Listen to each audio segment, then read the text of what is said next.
Welcome to the configuration video of 802.1x on an EX4200 series switch.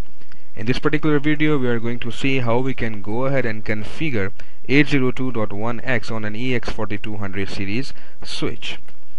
This is the case study which we are going to follow throughout this video.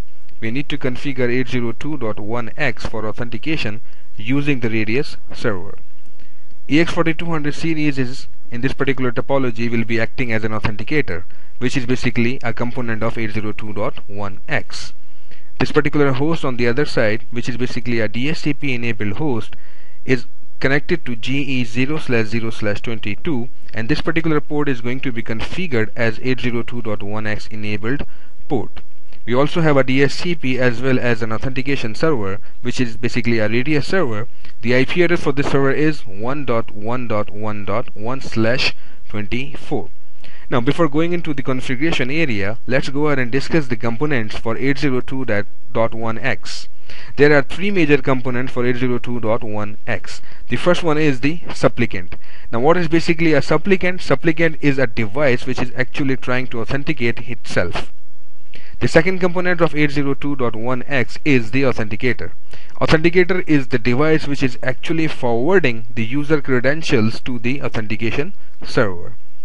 And the third component for 802.1x is the authentication server itself. In this particular example, we are going to use the Radius as the authentication server. Let's go ahead and see how we can go ahead and configure the 802.1x protocol on EX4200 series switch.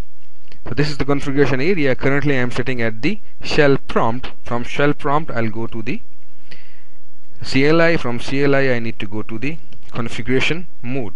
In the configuration mode, the first step which I need to take here is I need to go to edit access hierarchy. In this particular hierarchy I will go ahead and configure my Radius parameters. So set Radius dash server is the command, and then you have to specify the IP address of your Radius server. Now, according to the case study, the IP address of the Radius server is 1.1.1.1. Then you have to specify the port number on which actually the Radius server is listening for the authentication request, 1812. Then you have to specify a secret key which is going to be used by the Radius server and the authenticator to encrypt the communication. So the secret key for this particular traffic is Juniper. Okay. After that, what we need to configure under the edit access is we have to specify, or we have to create a profile. Set profile, give it a user defined name, my profile, and then specify the authentication order for this particular profile.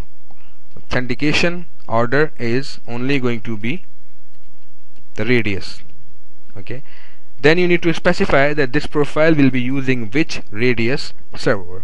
Set profile, my profile is the name of the profile, and Radius authentication server, and specify the IP address for the Radius server.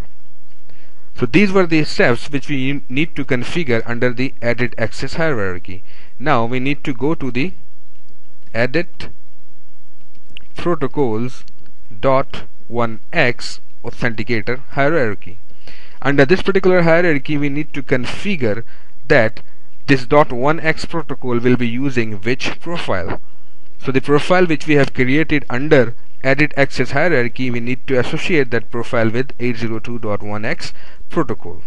So set authentication profile name is the command, and you have to specify name of the profile as my profile. After this, what we need to configure is we need to specify the name of the interface on which we want to enable the 802.1x protocol. According to the case study, we need to enable it on the interface GE0/0/22.0, and then you have to specify that supplicant mode is going to be the single supplicant. There are multiple modes available for the supplicants, but we are going to discuss only single supplicant mode in this video. Okay. After that, we have an option of configuring the re-authentication time for the user who is basically trying to authenticate through this GE0/0/22 port. Set interface GE0/0/22.0 re-authentication, and specify the value of re-authentication time in seconds, 3600 seconds. So these are the steps which we need to configure under the added protocols.1x authenticator hierarchy. After that, we just need to go to top. Okay, before committing your changes, go ahead and verify your configuration by using the command commit check. Configuration check succeeds, then go ahead and do a commit. After committing, you can go ahead and verify your configuration by using a command run show.1x interface detail. The output of this particular command will go ahead and give you the information that .1x is enabled on GE0/0/22. The role is authenticator, administrative state is auto, the supplicant mode is single as per our configuration, and the configured re-authentication interval is 3600 seconds. This is what we have configured under the added protocols hierarchy. Okay. Now, go ahead and verify the configuration by running the command run show configuration, and you can directly jump onto the protocols and the access hierarchy. So these are the interfaces.